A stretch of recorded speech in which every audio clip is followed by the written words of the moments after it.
السلام علیکم لسنرز، آج ہم نے ایپیسوڈ نمبر 8 سٹارٹ کرنی ہے اس کے آتش کی. تو چلیں. اگلے دن تانیہ دن چڑھے سوتی رہی کیونکہ چھٹی کا دن تھا، اسی لیے کسی نے جگایا بھی نہیں.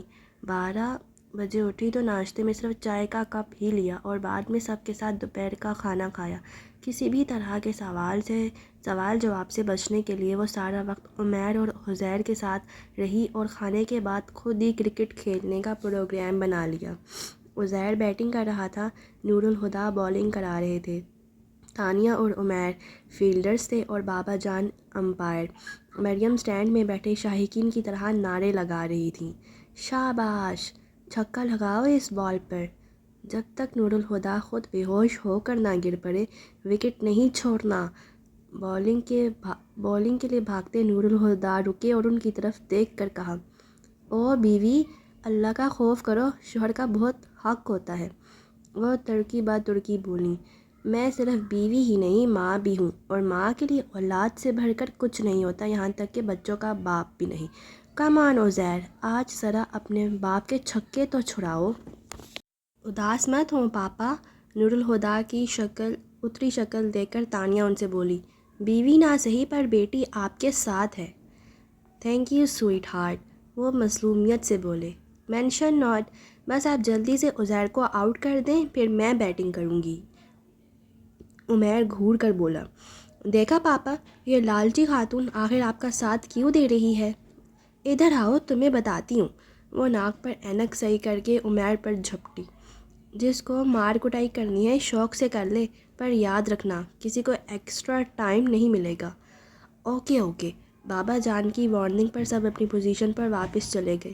نور الہدیٰ فاسٹ بالر تھے. لمبے رن اپ کے ساتھ انہوں نے بال پھینکی جسے عزیر نے لان سے باہر بھیج دی.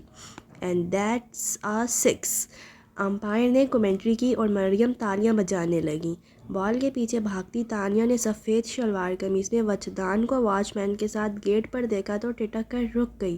پھر فوراً اس نے پلٹ کر نور الہدیٰ اور بابا جان کی طرف دیکھا. وہ لوگ بھی وجدان کو دیکھ چکے تھے. نور الہدیٰ نے واچ مین کو آواز لگا کر کہا، آنے دو. وجدان اجازت ملتے ہی اس طرف آ گئے. تانیہ کو انہوں نے قصداً نظر انداز کر دیا تھا. نور الہدیٰ بھی کچھ قدم آگے بڑھ آئے. السلام علیکم. وجدان نے اپنائیت بھری مسکراہٹ کے ساتھ اپنا ہاتھ مصافحے کے لیے بڑھایا تو جسے تھامتے ہوئے نور الہدیٰ کے چہرے پر ویسی ہی اجنبیت تھی جیسی بابا جان کے چہرے پر تھی. وعلیکم السلام. کیسے ہیں ہادی بھائی؟ یہ ہادی کون ہے؟ عزیر نے آنکھیں نیچا کر عمیر سے پوچھا. اس نے کندھے اچکا کر لا علمی کا اظہار کر دیا مگر نور الہدیٰ چونک گئے تھے. انہوں نے غور سے وجدان کے چہرے کو دیکھا اور پوچھا، آپ ہیں کون؟ انہوں نے دھیرے سے کہا، میرا نام وجدان مصطفیٰ ہے. نور الہدیٰ اور بابا جان ٹھٹک گئے جسے محسوس کر کے بھی وہ بولے، شاید آپ کو یاد نہ ہو پر میں آپ سے ایک بار پہلے مل چکا ہوں اور آج ہماری دوسری ملاقات ہے. نور الہدیٰ نے غور سے انہیں دیکھا. اگر تم وجدان مصطفیٰ ہو تو یہ ہماری دوسری نہیں بلکہ تیسری ملاقات ہے، اور یہ ماننا میرے لیے مشکل ہے کہ تم اس دوسری ملاقات کو کبھی بھول پاؤ گے. نور الہدیٰ نے ٹھہر کر کہا، بہت سی یادیں ایسی ہوتی ہیں جنہیں انسان بھلا نہیں پاتا مگر انہیں بھول جانے کی خواہش تو کر سکتا ہے. انہوں نے زیر لب کہا. پھر نور الہدیٰ سے بولے، میں جانتا ہوں ہادی بھائی، مجھ سے ملنا آپ اور بابا جان کے لیے کچھ ایسا خوشگوار بھی نہیں، بلکہ شاید بابا جان تو میری صورت بھی نہ دیکھنا چاہتے ہوں، لیکن آپ دونوں سے ملاقات بہت ضروری ہو گئی تھی. نور الہدیٰ انہیں دیکھتے رہے، پھر توقف کے بعد کہا، آؤ اندر چل کر بات کرتے ہیں. وہ مسکرائے، پھر بابا جان کی طرف مڑے جو انہیں عجیب سی نظروں سے دیکھ رہے تھے. یہ ملاقات آپ کے بغیر ادھوری ہے بابا جان. وہ اپنی جگہ سے ہلے بھی نہیں. آج تو اسے موقع دیں بابا جان کہ یہ اپنی بات کہہ سکے. انہیں خاموش دیکھ کر نور الہدیٰ نے یاسیت بھرے انداز میں کہا. بابا جان کی آنکھیں جھلملا گئیں. وجدان کے چہرے سے نظر ہٹاتے ہوئے وہ آگے بڑھے. وہ تینوں ساتھ ساتھ چلتے ڈرائنگ روم کی طرف بڑھ گئے. ماما، آپ انہیں جانتی ہیں؟ تانیہ نے مریم کو کڑیدا. نہیں. اور آپ نے سنا ماما، وہ پاپا کو ہادی بھائی کہہ رہے تھے. عزیر نے پوائنٹ آؤٹ کیا تو مریم بھی حیرت کا اظہار کرتے ہوئے بولی، میں نے کسی کو نور الہدیٰ کے لیے یہ نام استعمال کرتے نہیں سنا، شاید پرانے ملنے والے ہوں گے، انہوں نے قیاس لگایا۔ اینی وے میں بہادر کو چائے کا کہہ دوں، تانیہ نے کسی کو مخاطب کیے بغیر کہا اور چلتی ہوئی کچن میں آ گئی۔ بہادر، ایک زبردست سی چائے اور کچھ سنیکس اندر ڈرائنگ روم میں لے جاؤ، ایک خاص مہمان آئے ہیں۔ ٹھیک ہے جی، کہہ کر بہادر چائے کے انتظامات کرنے لگا۔ کچن کے دروازے تک آ کر تانیہ کو ایک خیال آیا تو وہ واپس پلٹی اور کچن ٹیبل پر چڑھ کر بیٹھتی بہادر سے بولی، پوچھو گے نہیں کون آیا ہے؟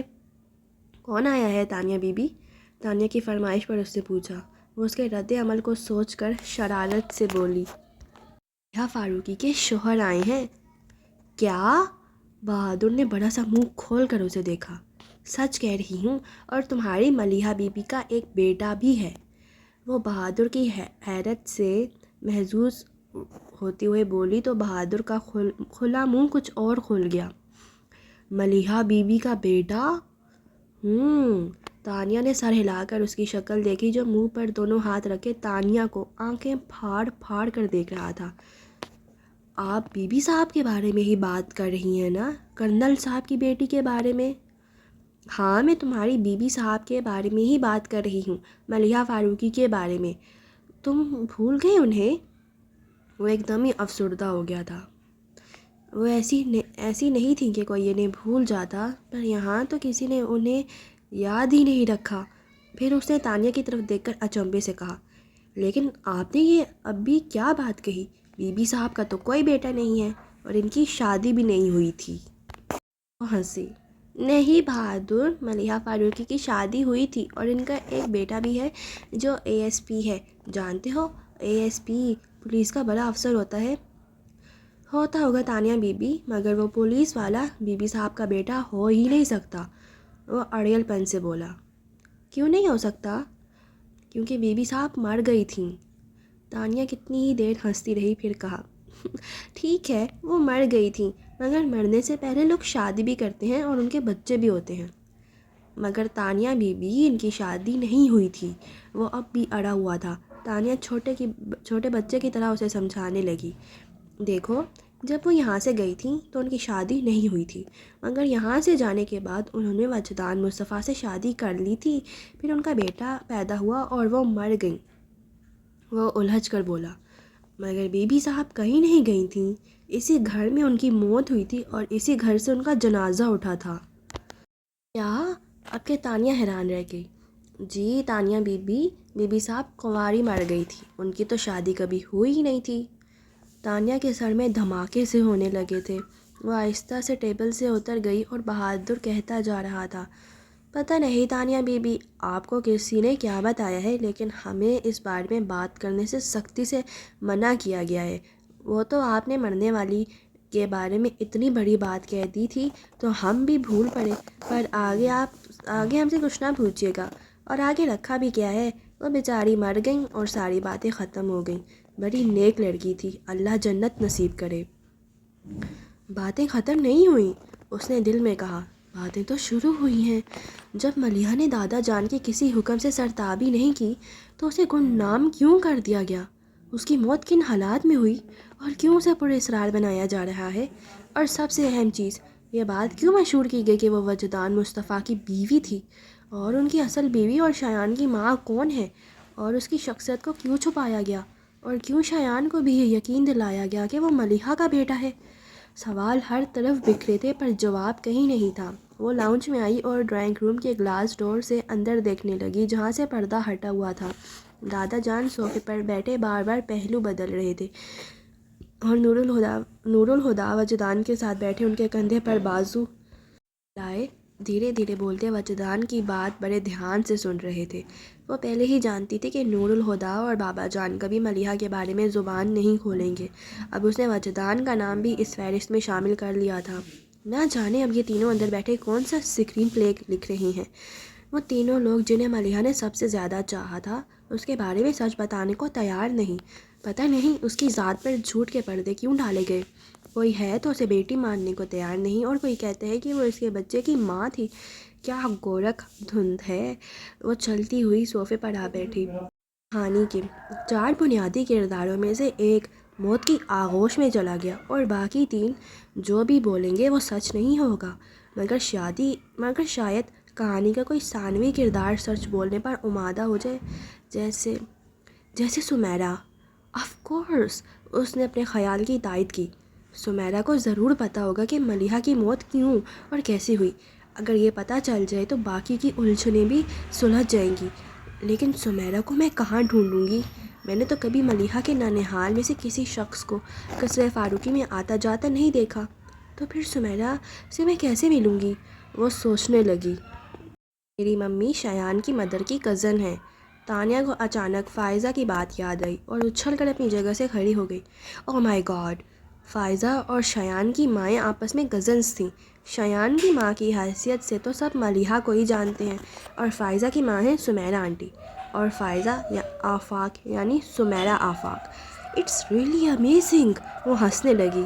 میں 3 سال سے اس گھر میں جا رہی ہوں جس کے رہنے والوں کا رشتہ قصر فاروقی سے برسوں پہلے ختم ہو چکا ہے، اور جواد کی انگیجمنٹ والے دن آفاق انکل پاپا کے نام پر چونکے بھی تو تھے، شک کی تو کوئی گنجائش ہی نہیں۔ اور اب آگے کہانی سمیرہ آنٹی سنائیں گی۔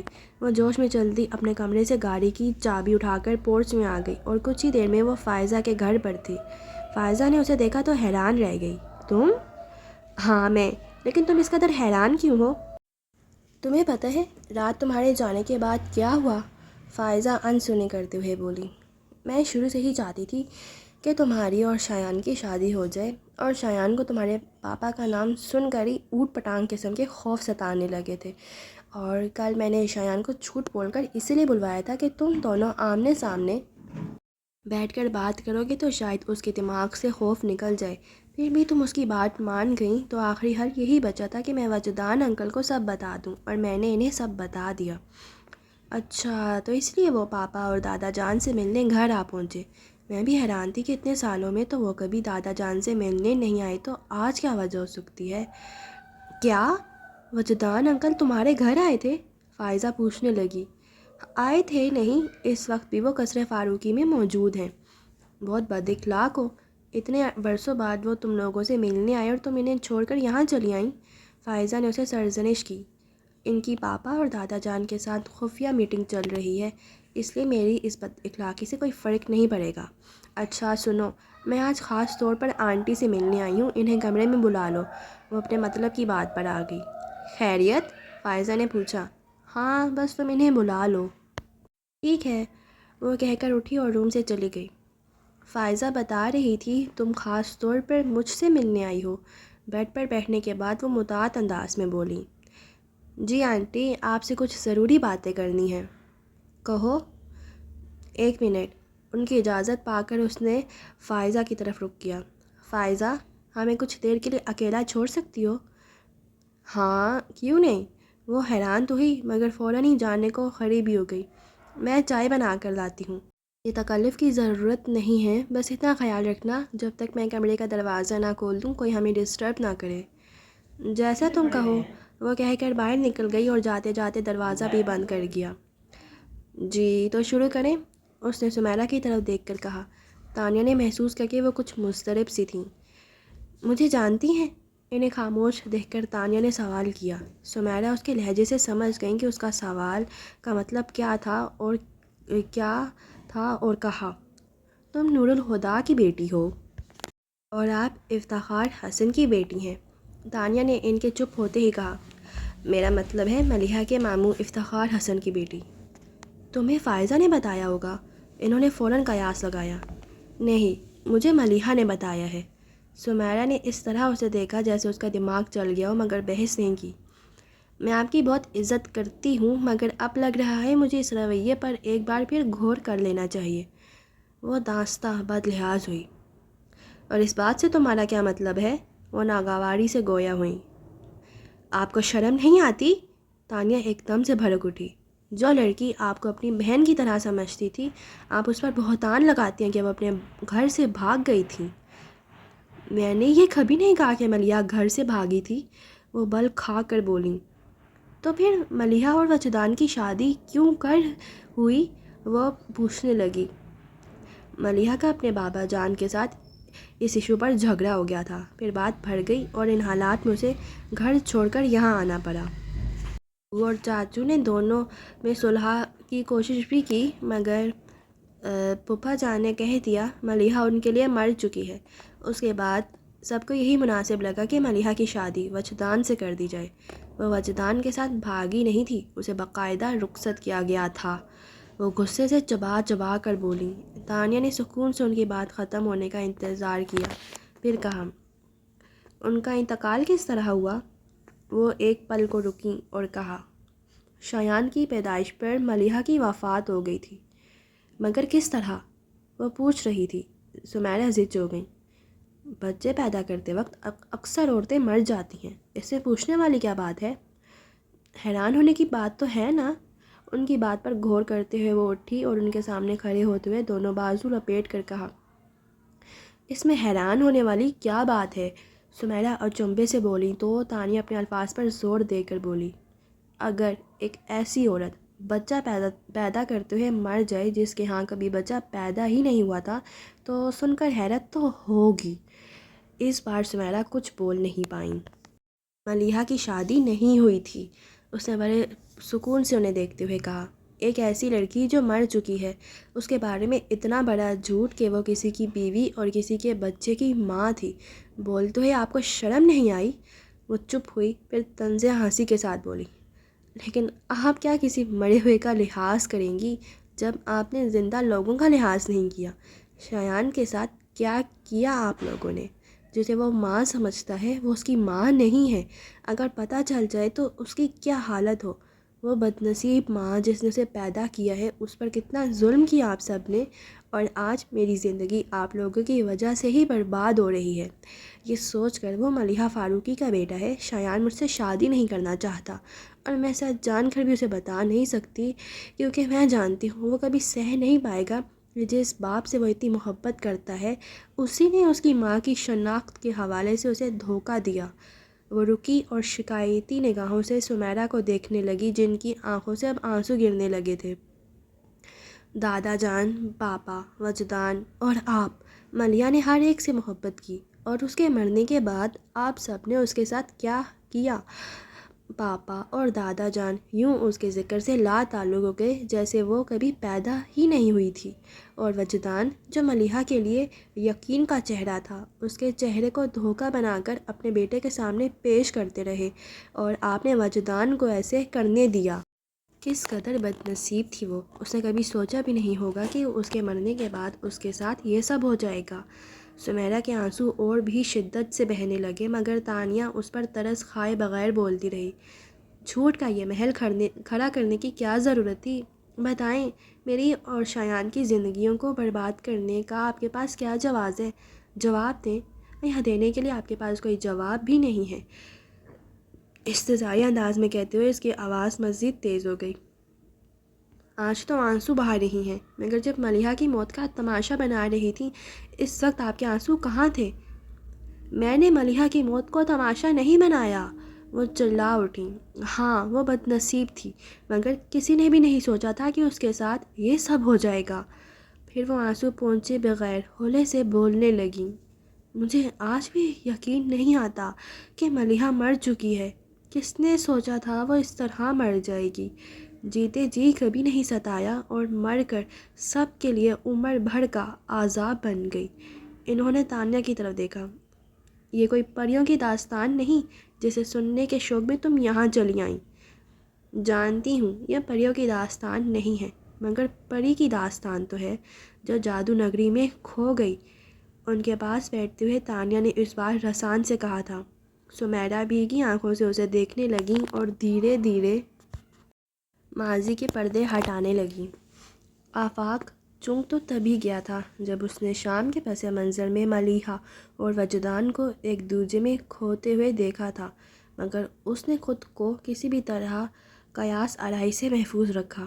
وہ ملیحہ اور وجدان دونوں کو بہت اچھی طرح جانتا تھا۔ ملیحہ سلجھی ہوئی سمجھدار لڑکی تھی اور وجدان بھی سلجھے مزاج کا شخص تھا جو اپنے کام سے کام رکھنا پسند کرتا تھا۔ آفاق نے اسے کبھی لڑکیوں میں دلچسپی لیتے نہیں دیکھا تھا۔ ان دونوں سے ہی کسی نادانی کی امید رکھنا فضول تھا۔ بعد کے دنوں میں آفاق نے ان دونوں کو ایک دوسرے سے بے نیازی برتتے ہی دیکھا، مگر اسے یوں محسوس ہوتا تھا کہ وہ پوری جان سے ایک دوسرے کی طرف متوجہ ہیں۔ پھر وہ لمحوں کی بے اختیاریاں بھی آفاق سے چھپی نہ رہ سکیں، لیکن وہ مستقل انہیں اپنا وہم سمجھ کر جھٹکتا رہا۔ مگر جس دن نور الہدیٰ ملیحہ کو لینے آئے تھے، آفاق نے گیٹ سے اندر آتے ہوئے دونوں کو ساتھ کھڑے دیکھا تھا۔ آفاق اسے باہر گاڑی تک چھوڑ کر واپس آیا تو بھی وجدان وہیں کھڑا تھا۔ کہاں کھو گئے؟ وجدان نے اپنے خیال سے ابھر کر آفاق کو دیکھا۔ میں نہیں کھویا، دل کھو گیا ہے۔ سچ کہہ رہے ہو؟ آفاق سنجیدہ ہوا۔ وجدان نے ہنستے ہوئے کہا، نہیں، مزاح کر رہا ہوں، اور اب اندر چلو، یہاں تو بہت دھوپ ہے۔ وجدان بات بدل گیا تھا، لیکن آفاق کو یقین ہو گیا کہ ان دو سلجھے ہوئے لوگوں کے درمیان کوئی الجھا ہوا سا تعلق ضرور ہے۔ وہ وجدان سے اس بارے میں کھل کر بات کرنا چاہتا تھا، مگر اس روز موقع نہیں مل سکا، اور اگلے دن آفاق اور سمیرہ ہنی مون کے لیے شمالی علاقہ جات چلے گئے۔ پھر 10 دن بعد ان کی واپسی ہوئی۔ دوسرے ہی دن وہ وجدان سے ملنے اپنے پاپا کے آفس آ گیا تھا، مگر وہ وہاں ملا ہی نہیں تو واپس آ گیا۔ آج آفس آئے تھے؟ رات کو ڈائننگ ٹیبل پر کھانے کے دوران منیر حسن نے آفاق سے پوچھا۔ وجدان سے ملنے گیا تھا، اور جناب وہاں تھے نہیں۔ اس کی بات کاٹ کر منیر حسن نے اس کی بات پوری کی۔ آفاق خاموشی سے کھانا کھانے لگے۔ کیا کہتا، وہ تو وجدان کے لیے بے حد پریشان تھا۔ اگلے دن آفس سے واپسی پر اس کے گھر چلا گیا، مگر وہ گھر پر نہیں تھا۔ آفاق اس کے نام میسج چھوڑ آیا، لیکن وجدان ہنوز لاپتہ ہی رہا۔ آج 17 دسمبر تھا، اور آفاق جانتا تھا کہ آج ملیحہ کی ایگزیبیشن ہے۔ کچھ دن پہلے ہی پاس لے آیا تھا۔ اس کا ارادہ تھا کہ ملیحہ کو سرپرائز دے گا۔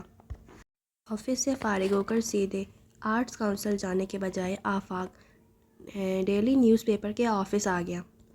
آرٹس کونسل میں زبردست ایگزیبیشن لگی ہے، چلو گے؟ وہ اپنے رپورٹر دوست ساجد کی ڈیسک پر آ کر بولا۔ چلو گے؟ وہ اچنبھے سے بول کر ہنسا۔ میں تو لیٹ ہو گیا ہوں یار، میرا اسسٹنٹ رپورٹر اس وقت آرٹس کونسل میں بیٹھا مجھے دعائیں دے رہا ہوگا۔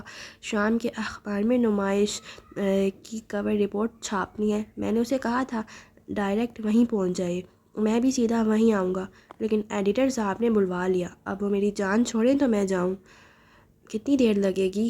بس یہ رپورٹ فائنل کر دوں پھر چلتے ہیں، اس نے کہا اور رپورٹ میں گم ہو گیا۔ آفاق ایک کرسی پر بیٹھ کر اس کے فارغ ہونے کا انتظار کرنے لگا تھا۔ ساجد نے جلد ہی اپنا کام ختم کر لیا تھا۔ وہ رپورٹ ایڈیٹر کے ٹیبل پر رکھ کر واپس آیا تو آفاق اسے دیکھ کر اٹھتا ہوا بولا، ویسے وجدان بھی اگر ہوتا تو مزہ آ جاتا۔ ہاں یار، ہماری تگری پوری ہو جاتی۔ ساجد بھی بولا، چل پھر اسے بھی اٹھا لیتے ہیں۔ پر اٹھانا کہاں سے ہے، یہ بھی تو پتہ ہو۔ آفاق کے جواب میں وہ بولا، لائبریری سے۔ آفاق حیران ہوا، لائبریری سے؟ تجھے راستے میں بتاتا ہوں، اس نے کہا اور آفاق کو ساتھ لے کر چل پڑا۔ یہ لائبریری کا کیا چکر ہے؟ ڈرائیونگ کرتے ہوئے آفاق نے ساجد سے پوچھا۔ چکر لائبریری کا نہیں، لڑکی کا ہے۔ وجدان اور لڑکی کا چکر؟ امپاسبل۔ آفاق حیران ہوا، وہ تو لڑکیوں کو بھاؤ تک نہیں دیتا، اور لڑکیاں ہمیں بھاؤ نہیں دیتی۔ پر دیکھ لو، تمہاری شادی بھی ہو گئی اور میری منگنی بھی۔ بھائی، یہ جو دنیا ہے نا، اتفاقات کا مجموعہ ہے، یہاں کچھ بھی ہو سکتا ہے۔ سورج مغرب سے نکل سکتا ہے، دیا آندھی میں جل سکتا ہے، پانی میں آگ لگ سکتی ہے، اور وجدان کو محبت ہو سکتی ہے۔ تو مجھے آج بتا رہا ہے؟ اس کی ساری بکواس کے جواب میں آفاق بگڑ کر بولا، مجھے بھی کچھ دنوں پہلے ہی پتہ چلا ہے، وہ بھی اتفاقاً۔ اس نے بدک کر صفائی میں کہا تو آفاق بولا، ٹریلر تو دکھا دیا، فلم بھی دکھا دو۔ یار، کوئی اتنی لمبی چوڑی بات نہیں ہے۔ 2-3 مہینے پہلے میں اور وجدان لائبریری میں گئے تھے۔ ہاں، وہ بار بار ایک لڑکی کی طرف دیکھ رہا تھا۔ وہ لڑکی تھوڑی سی خوبصورت تو تھی، پر سچ بات ہے مجھے تو ایسی خاص نہیں لگی کہ وجدان جیسا گہرا بندہ اس کی ایک جھلک دیکھ کر ہی متاثر ہو جائے۔ پھر وہ لڑکی اٹھ کر چلی گئی، ہم لوگ بھی اپنے کام سے فارغ ہو کر اٹھ گئے، اور بات آئی گئی ہو گئی۔ بلکہ اس کے بعد سے جو اسے لاپتہ رہنے کی بیماری ہو گئی ہے، تو مجھے شک بھی نہیں ہوا کہ یہ اس لڑکی کے چکر میں لائبریری جاتا ہوگا۔ وہ تو پرسوں میں وہاں گیا تو اسے وہاں دیکھا، پھر خود ہی میرے پوچھنے پر بتانے لگا کہ صبح سے شام تک لائبریری میں ہوتا ہوں، لائبریری بند ہونے کے بعد سڑکیں ناپتا ہوں، پھر جب نیند آنے لگتی ہے تو گھر چلا جاتا ہوں۔ بس یہیں پر مجھے شک ہوا۔ اس سے پوچھا تو ہنسنے لگا، لیکن تردید بھی نہیں کی۔ وہ آخری جملے پر سوچتا ہوا بولا، آفاق گہری سوچ میں ڈوب گیا تھا۔ اس کی نگاہوں میں بار بار اس شام کا منظر گھوم رہا تھا جس میں تخت پر بیٹھی ملیحہ کھوئے سے انداز میں اپنے سامنے بیٹھے وجدان کو دیکھ رہی تھی، جس کے انداز میں بھرپور وارفندگی تھی۔ آفاق کی پیشانی پر لکیریں سی ابھر آئیں۔ وجدان لائبریری کی پتھریلی سیڑھیوں پر بیٹھا کتاب کے ورق الٹ رہا تھا جب آفاق اور ساجد اس کے سر پر آ پہنچے۔ اگر علم کے سمندر میں یوں ہی غوطے پہ غوطہ لگاتے رہے تو کسی دن ڈوب جاؤ گے۔ آفاق نے ہاتھ مار کر کتاب بند کر دی۔ اٹھ، ہم تجھے لینے آئے ہیں۔ مگر میں نہیں جا سکتا، اس نے فوراً انکار کر دیا۔ کیوں؟ جواب میں وجدان گریز کے کچھ پلوں کے بعد بولا، میں کسی کا انتظار کر رہا ہوں۔ اس کی بات سن کر ساجد بولا، جس کے انتظار میں تو 3 مہینے سے دھول پھانک رہا ہے وہ آج بھی نہیں آئے گی۔ میں نے کبھی بھی اس کے آنے کی شرط اپنے انتظار کے سامنے نہیں رکھی۔ تو تم مانتے ہو کہ تم اس لڑکی کے انتظار میں یہاں آئے ہو؟ ساجد اچانک ہی سنجیدہ ہو گیا تھا۔ نہ ماننے سے کیا فرق پڑ جائے گا، وہ آہستہ سے بولا۔ وجدان، مجھے تم سے اس پاگل پن کی امید نہیں تھی۔ آفاق چڑ سا گیا۔ جس لڑکی کی تم نے صرف شکل ہی دیکھی ہے، اس کے لیے تم خود کو اس طرح برباد کر رہے ہو، کیا یہ دیوانگی نہیں ہے؟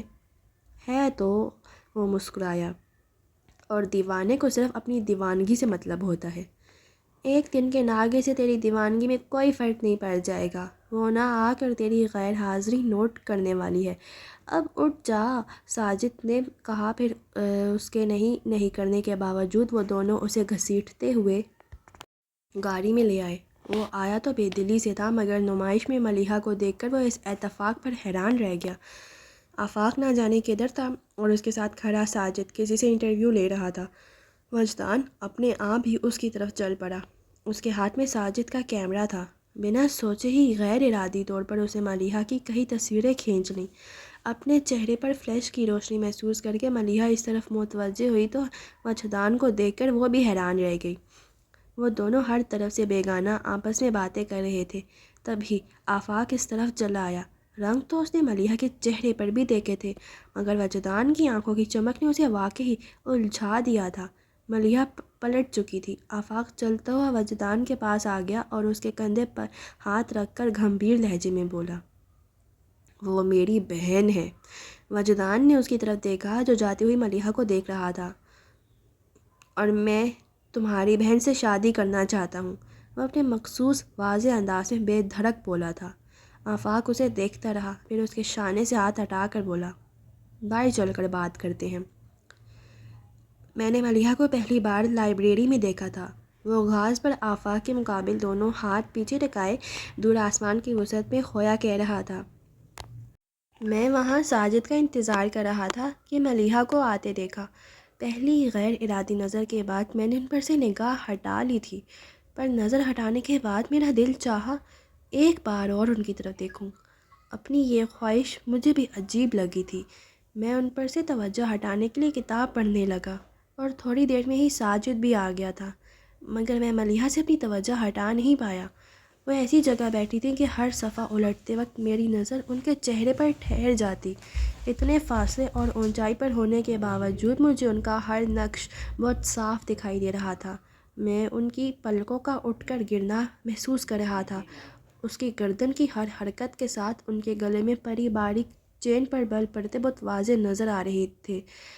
ان کے بال بار بار ان کے چہرے پر آ جاتے اور وہ انہیں اپنے چہرے سے ہٹانے کے لیے ہاتھ سے سمیٹ کر پیچھے کرتی تو ایسے میں ان کے کلائی میں پڑی چند چوڑیاں کھنک جاتیں۔ میں اس کھنک کو سن رہا تھا، ایسا لگ رہا تھا وہ بالکل میرے سامنے بیٹھی ہیں۔ وہ رکا اور پھر مسکرا کر گویا ہوا، پھر ایسا لگا کہ وہ ڈسٹرب ہو رہی ہیں۔ وہ ایک دم سے کتاب پر سے نگاہ اٹھا کر ارد گرد دیکھتی اور پھر دوبارہ سر جھکا کر کتاب پڑھنے لگتی، مگر کچھ دیر بعد وہ پھر سے آس پاس دیکھنے لگتی۔ شاید انہوں نے میری نظروں کو محسوس کر لیا تھا۔ وہ مسکرایا، پھر مسکراہٹ روک کر بولا۔ کچھ دیر بعد وہ اٹھیں اور چلی گئیں۔ ایسا لگا کوئی خواب ختم ہو گیا ہو، مگر خواب کا اثر باقی تھا۔ اگلے دن مجھے لائبریری میں کوئی کام نہیں تھا، مگر میں پھر بھی لائبریری آ گیا۔ مجھے خود بھی اپنی اس حرکت کی وجہ سمجھ نہیں آئی، لیکن ملیحہ کو دیکھ کر کچھ سوچنے سمجھنے کی ضرورت ہی نہیں رہی۔ پھر وہ چلی گئیں تو میں بھی اٹھ گیا، مگر اس روز ان کے جانے سے خواب ٹوٹا نہیں تھا، مستقل ہو گیا تھا۔ تیسرے دن پھر میں وہیں بیلکنی میں آ کر بیٹھ گیا، مگر وہ نہیں آئیں تو میں پریشان ہو گیا۔ اگر وہ نہ آئیں تو وہ 2 دن سے آ رہی تھیں، لیکن ضروری تو نہیں تھا کہ آج بھی آتیں۔ اس خیال کے باوجود میں وہاں سے ہلا نہیں۔ دوپہر ڈھلنے کے بعد وہ آ ہی گئیں، مگر میری نظروں نے انہیں کچھ زیادہ ہی پریشان کر دیا تھا۔ ذرا دیر بعد ہی وہ اٹھ کر جانے لگیں۔ انتظار کے ان چند گھنٹوں نے مجھے سمجھا دیا تھا کہ اب میں ان کے بغیر جی نہیں سکتا۔ میں بھی ان کے پیچھے باہر آ گیا اور سیڑھیوں پر انہیں آواز دے کر روک لیا۔ انہوں نے پلٹ کر مجھے دیکھا اور میں نے ان کی آنکھوں میں۔ بولتے بولتے ایک دم وجدان کے ہونٹوں پر مسکراہٹ آئی۔ نہیں دیکھنا چاہیے تھا، اگر کچھ بچا بھی تھا تو ان آنکھوں میں ڈوب گیا۔ میں نے ان سے کہا، آپ مجھ سے شادی کریں گی؟ اتنا کہہ کر وہ زور سے ہنس پڑا اور ہنسی کے بیچ کہنے لگا، بہت غصہ آ گیا تھا انہیں، اتنا غصہ کہ مجھے ڈانٹ بھی نہیں سکیں۔ پر میں نے ان سے کہہ دیا کہ اپنے سوال کے جواب کے لیے میں قیامت تک ان کا انتظار کروں گا۔ تیسرے دن وہ آئیں تو، مگر میرے انتظار کے لیے نہیں، کتاب واپس کرنے۔ لیکن اتنا بھی غنیمت تھا کہ وہ مجھ سے بات کرنے پر راضی ہو گئیں۔ مجھے نہیں پتہ محبت کا اظہار کیسے کرتے ہیں، مجھے صرف اتنا سمجھ آیا کہ اپنا دل کھول کر ان کے سامنے رکھ دوں۔ مجھے واقعی محبت کا اظہار کرنا نہیں آیا۔ اس دن کے بعد پھر ملیحہ وہاں نہیں آئیں۔ وہ اب گردن گرائے گھاس کو دیکھتے ہوئے بول رہا تھا۔ 2 مہینے ہر روز صبح سے شام تک میں ان سیڑھیوں پر بیٹھا دعا کرتا کہ جواب دینے نہ صحیح مگر اپنا چہرہ دکھانے ہی آ جائیں۔ وہ تو نہیں آئیں، مگر ان کی جھلک دیکھنے ان کے پاس پہنچ جاؤں گا، ایسا تو سوچا ہی نہیں تھا۔ اس شام تمہارے گھر میں ملیحہ کو دیکھ کر مجھے یقین ہی نہیں آیا۔ پتہ ہے ان کا انتظار کرتے کرتے اکثر میں خود سے الجھ پڑتا۔ میں ان کی خاطر مٹتا جا رہا ہوں اور انہیں احساس ہی نہیں ہے، مگر اس روز محسوس ہوا وہ بھی اتنی بے نیاز نہیں۔ بولتے بولتے اس نے نظر اٹھا کر آفاق کو دیکھا۔ لیکن یہ احساس میرے لیے کافی نہیں آفاق، میں زندگی کا ہر پل ان کے ساتھ بتانا چاہتا ہوں، مجھے وہ حق چاہیے کہ انہیں اپنا کہہ سکوں۔ وہ چپ ہوا اور یوں ہی ہاتھ آگے کر کے جھاڑنے لگا۔ آفاق نے اسے دیکھا اور پوچھا، ملیحہ نے کبھی اس بارے میں تم سے بات کی ہے؟ ایک بار ان کی آنکھوں میں اپنا عکس تو دیکھا تھا، لیکن ان کی زبان سے اب تک وہ الفاظ نہیں نکلے جو میں سننا چاہتا ہوں۔ وہ رکا، پھر سنجیدگی سے بتانے لگا، کل انہوں نے مجھے لائبریری بلایا ہے۔ تم ملیحہ کے ساتھ سیریس ہو نا؟ وجدان نے نظر اٹھا کر آفاق کو دیکھا۔ تمہیں مجھ پر اعتبار نہیں؟ بات اعتباری کی نہیں ہے وجدان۔ آفاق اس پر سے نظر ہٹاتا آہستہ سے بولا، ملیحہ بہت سادہ سی لڑکی ہے، مصلحتوں اور سمجھوتوں کو نہیں جانتی، جانتی ہے تو صرف اتنا کہ پیار کرنا ہے تو کرنا ہے، وہ بھی پوری ایمانداری کے ساتھ، کہیں کوئی احساس بچا کر نہیں رکھتی۔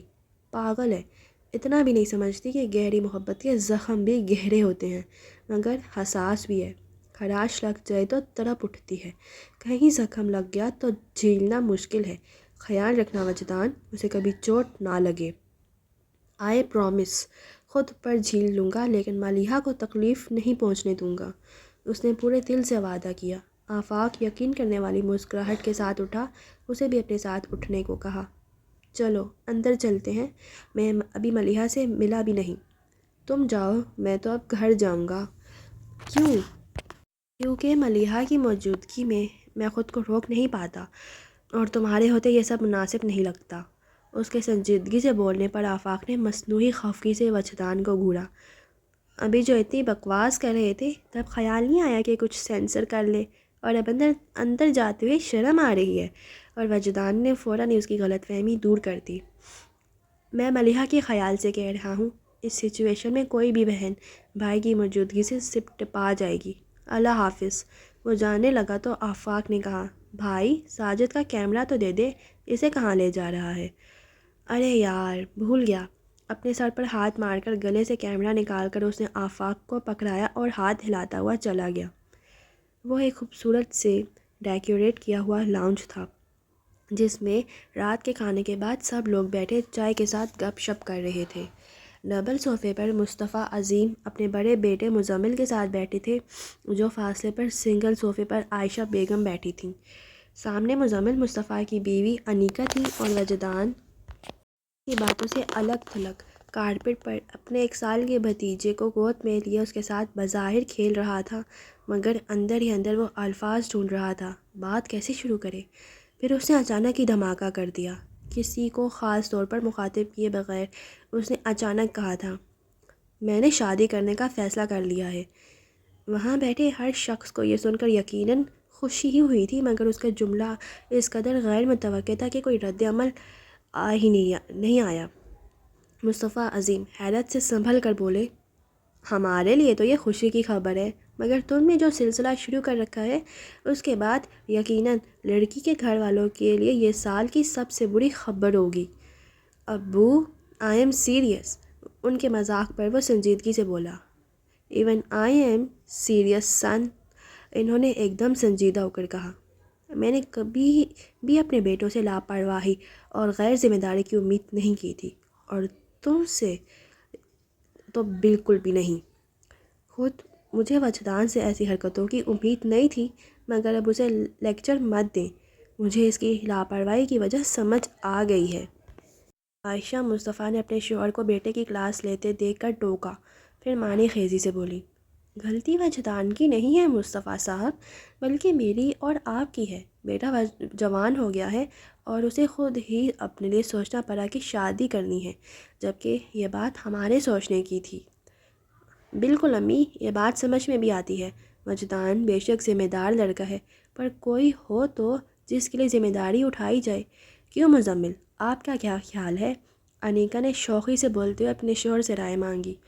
شریف آدمی کبھی بیوی سے اختلاف نہیں کر سکتا، اور یہاں تو اختلاف کی گنجائش بھی نہیں۔ تو پھر طے ہو گیا، اگلے ہفتے میں ہی ہم سب جا کر انیکا کے ماں باپ سے شہلا کا ہاتھ مانگ لیں گے۔ 1 منٹ امی۔ چپ بیٹھا وجدان شیلا کے نام پر ایک دم بولا، میں شیلا سے شادی نہیں کر سکتا۔ سب سے زیادہ انیکا کو یہ بات ناگوار گزری تھی۔ اس کے تاثرات دیکھ کر وجدان نے کہا، سوری بھابھی، شیلا واقعی بہت اچھی لڑکی ہے۔ جب اچھی ہے تو انکار کی وجہ؟ مصطفیٰ عظیم نے کسی قدر ناگواری سے پوچھا۔ میں ملیحہ فاروقی سے شادی کرنا چاہتا ہوں۔ 1 سیکنڈ کی تاخیر کے بغیر وجدان نے جواب دیا۔ ہر کوئی چپ رہ گیا تھا۔ انیکا کو لگا کہ اس کی اس لمبی خاموشی کی وجہ اس کی وہاں موجودگی ہے۔ اس خیال سے وہ اٹھی اور وجدان کے پاس آ کر بچے کو اس سے لے کر وہاں سے چلی گئی۔ آج کی بات نہیں ہے وجدان، مزمل کی شادی کے کچھ ہی مہینوں بعد انیکا کے اخلاق کو دیکھ کر میں نے سوچا تھا وقت آنے پر شیلا کو بہو بناؤں گا، مگر میں آپ کی سوچ میں کبھی شامل نہیں رہا، اور میں تو حیران ہوں، آپ نے صرف نہ سوچ لیا بلکہ بھابھی سے بات بھی کر لی، اور مجھے آج پتہ چل رہا ہے۔ وجدان کو واقعی حیرت ہوئی تھی۔ ہمیں بھی تو آج پتہ چل رہا ہے، وہ خفگی سے بولی، پھر خیال آنے پر بولی، اور تمہیں کہاں مل گئی وہ؟ کیا نام ہے؟ خیر جو بھی ہو۔ انہوں نے ملیحہ کا نام یاد کرنا چاہا، پھر کسی کے یاد دلانے سے پہلے ہی ارادہ بدل دیا۔ ان کا نام ملیحہ فاروقی ہے۔ وجدان کو ان کا انداز اچھا نہیں لگا تھا، اس لیے ملیحہ کا نام بتا کر کہا، اور میں ان سے لائبریری میں ملا تھا۔ اور یہ سب کب سے چل رہا ہے؟ مصطفیٰ عظیم نے بیٹے کو دیکھ کر پوچھا۔ 3 مہینے ہونے والے ہیں۔ عائشہ بیگم کو ایک دم سے دھیان آیا۔ اچھا، تو اتنے مہینے سے تم جو سارے کام دھندے چھوڑ کر نہ جانے کہاں پھرتے رہتے ہو، تو اس کی وجہ یہ لڑکی ہے؟ جی۔ اس کا لہجہ اب بھی متوازن تھا۔ بہرحال تمہاری شادی شیلا سے ہی ہوگی، انہوں نے فیصلہ سناتے ہوئے کہا، مگر میں ملیحہ سے شادی کا فیصلہ کر چکا ہوں۔ عائشہ بیگم نے سنا تو بھڑک گئیں۔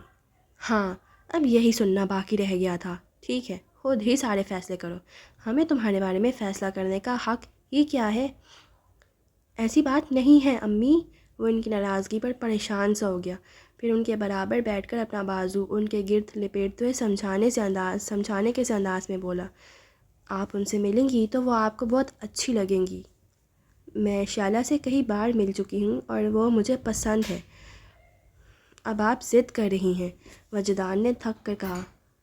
تو تم کیا کر رہے ہو؟ وہ بولیں، محبت۔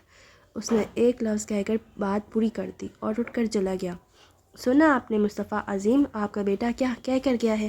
اپنے شوہر کو چپ دیکھ کر وہ بولیں۔ وہ کچھ سوچ رہے تھے، ان کی طرف چون کر دیکھا اور توقف کے بعد کہا، مجھے لگتا ہے عائشہ تمہیں بیٹے کی بات مان لینی چاہیے۔ ایسے کیسے مان لوں؟ وہ بدکی، کیا حرج ہے؟ وہ ان کے بدکنے پر بولے، اس گھر میں شہلا بہو بن کر آئے یا ملیحہ ہمیں کوئی فرق نہیں پڑے گا، لیکن وجدان کو فرق پڑے گا، آخر زندگی تو اسے گزارنی ہے۔ اور انیکا، کیا اسے بھی فرق نہیں پڑے گا؟ اس کی چھوٹی بہن دیورانی بن کر اس کے گھر میں آنے والی تھی، اب کوئی اور آئے گی تو کیا اسے برا نہیں لگے گا؟ میرے کہنے پر وہ اپنے ماں باپ سے بھی بات کر چکی ہے۔ اب تک چپ مزمل ان کی بات پر پریشان ہو کر بولا، امی آپ کو بات اس حد تک بڑھانے کی کیا ضرورت تھی؟ چلیں، انیکا تو میری بیوی ہے، لیکن اس کی فیملی کے سامنے مجھے کس قدر شرمندگی کا سامنا کرنا پڑے گا؟ کسی چیز کا سامنا نہیں کرنا پڑے گا، میں نے کہہ دیا شیلا ہی اس گھر میں آئے گی۔ تم نے تو کہہ دیا، لیکن جو بھی وجدان کہہ کر گیا ہے اس کا کیا؟ بہو کیا سوچے گی؟ اس کی پرواہ ہے، بیٹے کا خیال نہیں۔ وہ واضح ملامت کر رہے تھے۔ عائشہ اس الزام پر اچھل پڑی، خیال کیوں نہیں ہے؟ ماں ہوں اس کی، بہت سوچ سمجھ کر شیلا کا انتخاب کیا تھا کہ وجدان کے مزاج میں سنجیدگی ہے، اور شیلا بھی کم گو اور دھیمے مزاج کی لڑکی ہے، پھر پڑھی لکھی اور خوبصورت بھی ہے۔ آپ خود جانتے ہیں، بتائیں ذرا، ہے کوئی کمی اس میں؟ کمی بے شک کوئی نہیں، پر اس کا کیا حل کہ وجدان کو ملیحہ پسند ہے؟ بس مصطفیٰ صاحب، آپ مجھ سے اس بارے میں کوئی بات نہ کریں، سمجھانا ہے تو بیٹے کو سمجھائیں کہ ماں کی بات مان لے، دشمن نہیں ہوں اس کی۔ وہ ناراضگی سے کہہ کر اٹھیں اور چلی گئیں۔ ان کے جانے کے بعد مصطفیٰ عظیم مزمل کو مخاطب کر کے بولے، ایسا لگتا ہے مزمل وجدان واقعی اس لڑکی میں انٹرسٹڈ ہے۔ میرے خیال سے تو ہے، ورنہ اس کے بارے میں بات کیوں کرتا؟ اور مجھ سے زیادہ تو وہ آپ سے قریب ہے، آپ بتائیں وہ اس لڑکی میں کس حد تک انوالو ہوگا؟ وجدان جیسے شخص کے لیے حد کا لفظ استعمال کرنا ہی بیکار ہے۔ اپنی رائے دے کر مزمل مصطفیٰ نے ان کی رائے مانگی تو وہ الجھے سے انداز میں بولے تھے، پھر امی کو کیسے منائیں گے؟ مزمل نے فکر مندی سے کہا تو مصطفیٰ صاحب کہنے لگے، مان جائے گی، ویسے اس کا رد عمل فطری ہے، اور دھچکا تو مجھے بھی لگا تھا، لیکن پھر میں نے محسوس کیا جان ملیحہ سے ڈیپلی انوالو ہے، تو خود کو سمجھا لیا کہ زندگی تو اس کی ہے، اگر ملیحہ کے ساتھ گزارنا چاہتے ہیں تو ہمیں اعتراض نہیں کرنا چاہیے۔ پھر مزمل کی طرف دیکھ کر بولے، میری بیوی کو چھوڑو، یہ بتاؤ اپنی بیوی کو کیسے ہینڈل کرو گے؟ مجھے نہیں لگتا انیکا اس بارے میں مجھ سے کوئی بحث کرے گی، اس نے خود سنا ہے کہ وجدان کسی اور لڑکی میں انٹرسٹڈ ہے، بلکہ میرا خیال ہے اب وہ خود بھی وجدان کی شادی شیلا سے نہیں ہونے دے گی۔ مصطفیٰ عظیم اس کی بات پر سر ہلانے لگے۔ پھر مزمل اپنے کمرے میں اٹھ کر چلا گیا اور مصطفیٰ عظیم وجدان کے کمرے میں آ گئے۔ تکیہ اونچا کر کے بیڈ پر نیم دراز یک ٹک سامنے دیوار کو دیکھتا ہوا وہ اتنی گہری سوچ میں تھا کہ اس کے آنے کو محسوس بھی نہیں کیا۔ مصطفیٰ عظیم اسے دیکھ کر مسکرائے اور چھیڑنے کے انداز میں کہا، غم منایا جا رہا ہے؟ وجدان نے ذرا چونک کر انہیں دیکھا اور سیدھا ہو بیٹھا۔ وہ بیڈ پر بیٹھ کر گہری نظروں سے وجدان کا چہرہ دیکھنے لگے۔ بہت پیار کرتے ہو؟ وجدان سر کو جھکا کر یوں ہی مسکرانے لگا تو وہ اس کے کندھوں پر بازو پھیلا کر بے تکلفی سے بولے، کم آن سن، ہم دونوں ہمیشہ سے اچھے دوست ہیں۔ انہوں نے اس کی تائید مانگی تو آسپات میں سر ہلا کر وہ دھیرے سے بولا، بہت سے بھی زیادہ۔ اسے پھر چپ ہوتا دیکھ کر وہ کہنے لگے، میری ہونے والی بہو کے بارے میں کچھ نہیں بتاؤ گے؟ وجدان سمجھ رہا تھا کہ وہ اس طرح کی باتیں کر کے اس کا موڈ بدلنے کی کوشش کر رہے ہیں، اس لیے ٹالنے والے انداز میں کہا، کیا بتاؤں؟ وہ سوچتے ہوئے بولے، جو بھی تم جانتے ہو۔ اچھا چلو یہ بتاؤ دیکھنے میں کیسی ہے؟ وہ ذرا سا مسکرا کر بولا، اچھی ہیں بس۔ مصطفیٰ عظیم نے حیرت سے اسے دیکھا۔ یہی سوال اگر میں تمہاری عمر کے کسی دوسرے لڑکے سے کرتا تو وہ کہتا، ستارہ سی آنکھیں ہیں، پھنکریوں جیسے ہونٹ ہیں، گھٹاؤں جیسی زلفیں ہیں، ایسا حسن میں نے اور کہیں نہیں دیکھا ہوگا، وغیرہ وغیرہ، اور تم بس اچھی ہیں۔ وجدان ان کے سٹائل پر ہنسنے لگا۔ وہ چپ ہوئے تو ان کو دیکھ کر کہنے لگا، ستارہ سی آنکھیں، اس نے کہا، اور ملیحہ کی آنکھوں کو یاد کرنے لگا۔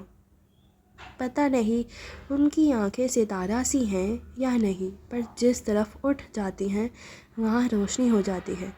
ہونٹوں پر کبھی دھیان نہیں دیا، لیکن ان کی مسکراہٹ سچ میں بہت پیاری ہے، اور زلفیں شاید گھٹاؤں جیسی ہی ہوں، کبھی نوٹ نہیں کیا۔ ہاں، مگر جب ان کے بال ہوا سے لہراتے ہیں تو لگتا ہے گھٹا برس رہی ہے۔ میں کبھی کبھی حیران ہو جاتا ہوں، کوئی اتنا حسین کیسے ہو سکتا ہے کہ اس کا حسن آس پاس کی ہر چیز کو حسین بنا دے۔ پھر وہ اچانک ہی بولتے ہوئے چپ ہو گیا۔ مصطفیٰ عظیم کی طرف دیکھتے ہوئے کہا، امی بہت ناراض ہے نا؟ یہ مائیں ایسی ہی ہوتی ہیں، پہلے ناراض ہو جاتی ہیں پھر مان بھی جاتی ہیں، تمہاری ماں بھی مان جائے گی، فکر مت کرو۔ اس کے بال بکھیرتے ہوئے انہوں نے کہا جیسے وجدان چھوٹا بچہ ہو، پھر گلے لگ کر اس کی پیٹھ تھپکی، آرام سے سو جاؤ، میں عائشہ کو سمجھا لوں گا، تم ٹینشن مت لینا۔ خود سے الگ ہو کر انہوں نے وجدان کا ماتھا چوما، پھر جب تک وہ کمبل لے کر لیٹ نہیں گیا وہ وہیں کھڑے رہے۔ اس کے بعد لائٹ آف کر کے چلے گئے، مگر وجدان کوشش کے باوجود آنکھیں بند نہیں کر پایا۔ حالانکہ مصطفیٰ عظیم سے بات کر کے وہ ہلکا سا ہو گیا تھا اور اسے یقین تھا کہ وہ ہر قیمت پر عائشہ مصطفیٰ کو راضی کر لیں گے۔ انہیں وجدان سے ایسی ہی محبت تھی، مگر کوئی چیز پھر بھی اسے بے چین کر رہی تھی۔ اوکے گائز، آج کے ایپیسوڈ کو یہاں پر اینڈ کر دیتے ہیں، ٹھیک ہے؟ اور نیکسٹ ایپیسوڈ کا آپ لوگوں کو ویٹ کرنا ہوگا۔ اس کے لیے آپ لوگ میرے چینل کو سبسکرائب کر دیں اور بیل آئیکن پریس کر دیں، تاکہ جب میں ایپیسوڈ اپلوڈ کروں تو آپ کے پاس نوٹیفیکیشن چلا جائے، ٹھیک ہے؟ اور پلیز میری ویڈیو کو لائک اینڈ کمنٹ بھی کر دیجیے گا۔ Okay, bye bye, take care.